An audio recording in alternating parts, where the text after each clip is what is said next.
बच्चों, अस्सलाम अलैकुम। आज हम इलेक्शन पढ़ेंगे जो रशीद अहमद सिद्दीकी ने लिखा है आपकी इस किताब में। इसका एक मजमून है, ये एक मज़ाहिया और तंजिया मजमून है। इसके बारे में हम आज पढ़ेंगे। सवाल है, रशीद अहमद सिद्दीकी के मजमून इलेक्शन का खुलासा अपने अल्फाज में लिखिए। जवाब इसका ये है, रशीद अहमद सिद्दीकी ने इलेक्शन और चुनाव को जिस उम्दगी से पेश किया है वो कोई दूसरा पेश नहीं कर सकता है। बात के अंदर बात पैदा करके गोया सचमुच के इलेक्शन का खूब नक्शा खींचा और हरफ बहरफ सही कहा है। पुराने जमाने की अदालतों का मजायका उड़ाया है कि हाकिम अदालत ज्यादा तालीम याफ्ता और समझदार न थे। यहाँ रशीद अहमद सिद्दीकी फरमाते हैं कि ये जो पुराने जमाने के हाकिम अदालत थे, जो जिसको हम आजकल जज बोलते हैं, जज वो इतने जिस तरह आजकल के जज तालीम याफ्ता होते हैं, समझदार होते हैं, उस जमाने में ऐसा नहीं थे। उन्होंने उस जमाने की अदालतों का मजाक उड़ाया है कि ये जो हाकिम अदालत थे, ये जो जज थे वहां पर, वो तालीम याफ्ता न थे और न समझदार थे। जो भी कोई फैसला होता था वो बेसोचे समझे कर देते थे।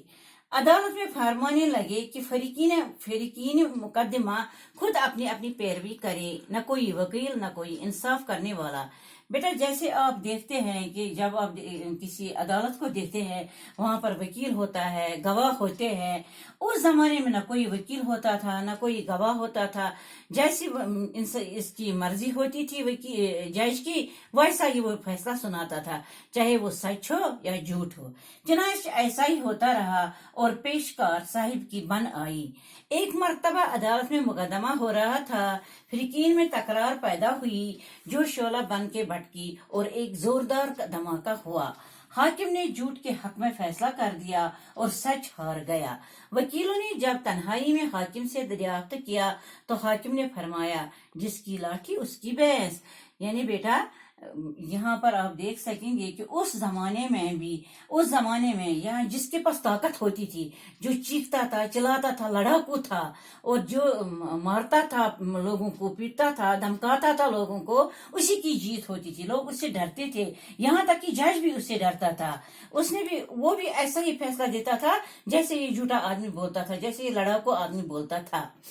वकीलों ने जब इसने जब ये फैसला सुनाया कि जब वहां पर लड़ाई हुई, तो जब हाकिम ने ये इस झूठ के हक में फैसला सुनाया तो सच हार गया, तो वकीलों ने तन्हाई में हाकिम को पकड़ा और कहा, तूने ये क्या किया? तो हाकिम फरमाने लगे, जिसकी लाठी उसकी भैंस। यानी जिसके पास ताकत है उसी की भैंस होती है, उसी की जीत होती है।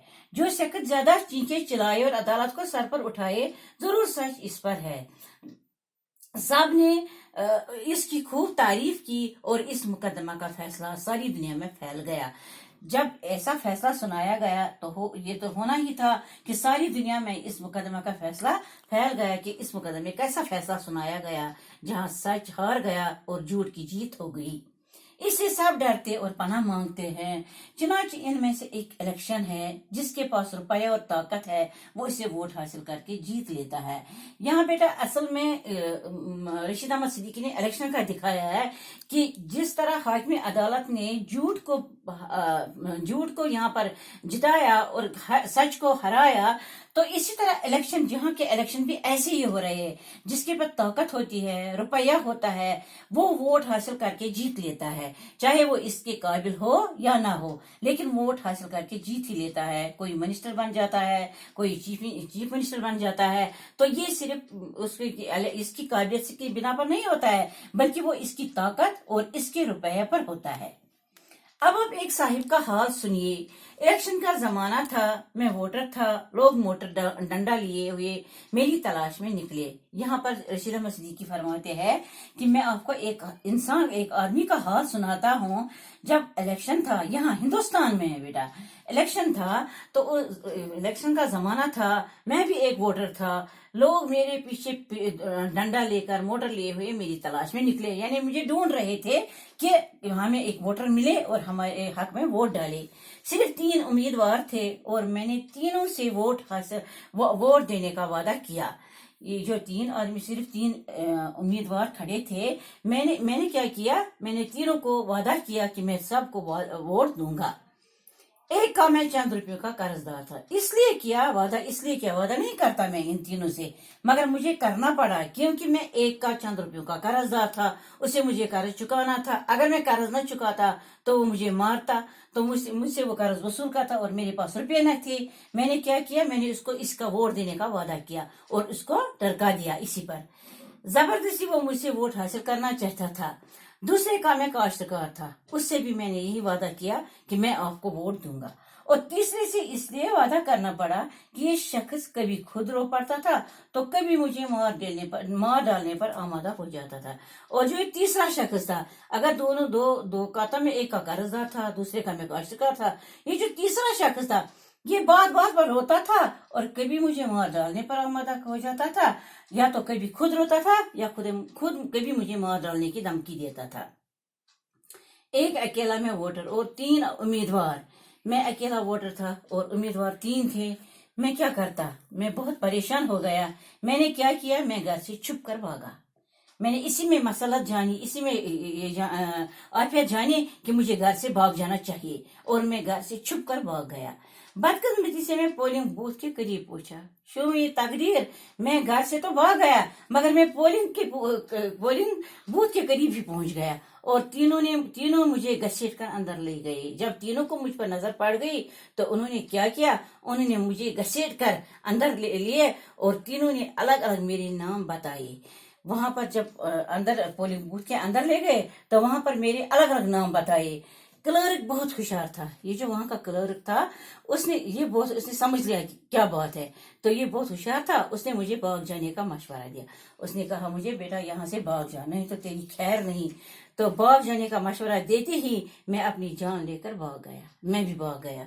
लोग मेरे पीछे पकड़ो पकड़ो करते हुए दौड़े। मैं एक आलीशान इमारत में दाखिल हुआ और बेहोश हो गया। जब मैं वहां से भाग गया, मैंने इसी का क्लर्क का मशवरा माना क्योंकि उसने मुझे बोला था कि अब तेरी खैर नहीं, तो मैं अपनी जान लेकर वहां से भाग गया। लोगों ने जब मुझे भागते हुए देखा तो वो मेरे पीछे पड़ गए और कहा पकड़ो पकड़ो।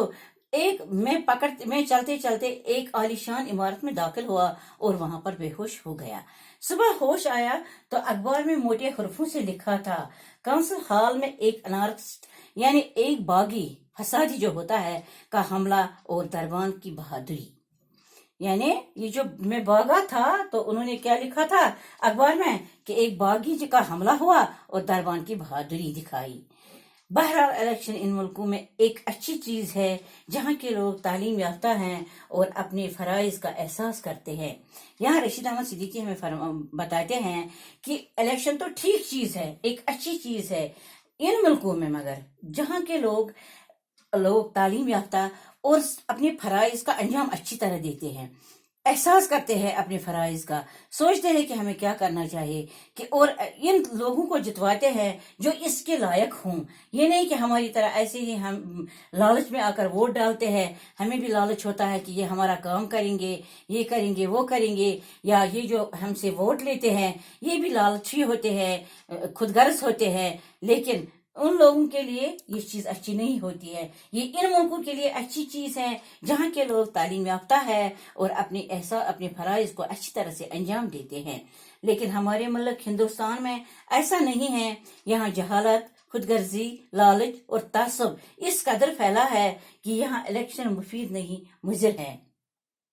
बेटा, अगर हम इलेक्शन करते तो उस शख्स को चुनते जिसके पास ऐसे गुण होते, ऐसे हुनर होते जो अपनी कौम को फायदा पहुंचाते, अपने लोगों को फायदा पहुंचाते, अपने मुल्क को फायदा पहुंचाते। लेकिन यहाँ की जो लोग हैं, यहाँ जो इलेक्शन जो जीतते हैं वो पहले खुद का सोचते हैं, अपने घर के लोगों का सोचते हैं, अपना सोचते हैं और रुपया ऐंठने का बहाना करते हैं, ढूंढते हैं कहाँ कहाँ से हम रुपया ऐंठ ले, लोगों से किस तरह लोगों का खून किस तरह चूस ले। ऐसा यहाँ इस तरह यहाँ पर ये इलेक्शन मुफीद नहीं, ये यहाँ के लोगों के लिए बहुत मुज़िर है। यहाँ लोग रुपया और ताकत से कामयाब होते हैं और अवाम जिन्होंने इसको मेंबर बना लिया इसकी जात से कुछ फायदा हासिल कर ले। अवाम भी यहाँ की खुदगर्ज होती है, वो भी इसी को वोट डालते हैं जिनसे इनको ये उम्मीद होती है कि ये हमें इससे कुछ फायदा पहुंचाए। ये नहीं कि इनसे सारी मुल्क को फायदा पहुंचे, नहीं, बल्कि हमें फायदा पहुंचे। کچھ لوگ ایک اہم مشورہ لینے کے لیے ایک بیوقوف کے پاس، اس کی مثال ایک اس نے اس طرح دی، رشید احمد صدیقی نے اس طرح اس کی مثال دی کہ جو اس ہندوستان میں جو جس طرح ہم لوگوں کو جتواتے ہیں، ان لوگوں کو جو چاہے وہ اس کے اہل ہوں یا نہ ہوں، تو اس کی مثال اس نے اس طرح دی کہ کچھ لوگ ایک اہم مشورہ لینے کے لیے ایک بیوقوف کے پاس گئے۔ وہ پہلے چیخ کر رویا۔ وہ جو بیوقوف شخص تھا، جب اس کے پاس یہ مشورہ لینے گئے، ایک اہم مشورہ لینے گئے، تو وہ پہلے چیخ کر بہت رویا، پھر ہنستے ہنستے زمین پر لوٹ گیا۔ تو جب لوگوں نے یہ جو بیوقوف شخص تھا، جب لوگوں نے اس سے کچھ مشورہ کیا تو وہ بہت چیخا چلایا، رویا بہت، پھر ہنستے ہنستے زمین پر لوٹ گئے، بہت ہنسا۔ لوگوں نے وجہ پوچھی، اس سے لوگوں نے اب اس سے دریافت کیا کہ پہلے آپ روئے، آپ ہنسے، تو بتائیے کیا وجہ ہے؟ تو اس نے کہا کہ میں رویا اس بات پر کہ ہمارا ملک ایسا جاہل اور گیا گزرا ہے کہ میرے پاس چلے آتے ہیں کہ دیکھو بیٹا، یہاں یہ کہتا ہے، یہ بیوقوف شخص ان کو کہتا ہے کہ دیکھو ہمارے لوگ کیسے ہیں، ان کو پتہ ہے کہ میں بیوقوف ہوں، میں ایسا اچھا مشورہ نہیں دے سکتا ہوں، میں اس بات پر متفق ہوں، مجھے پتہ ہے کہ میں بیوقوف ہوں، اور یہ لوگ اتنے جاہل ہیں کہ یہ جانتے ہوئے بھی مجھ سے مشورہ لینے آ گئے، اس لیے میں ہنسا اور میرے پاس چلے آتے ہیں۔ میں رویا، میں ان کی دماغ پر رویا، ان کی سوچ پر رویا کہ ان کی سوچ کیسی ہے، یہ جانتے ہوئے بھی، یہ جاہل لوگ یہ جانتے ہوئے بھی کہ میں ایک بیوقوف شخص ہوں، میرے پاس مشورہ لینے آئے۔ اور اب آپ بولو گی کہ میں ہنسا کیوں؟ میں اس لیے ہنسا، اس وجہ سے کہ میں خود اس بات کا جواب نہیں جانتا تھا۔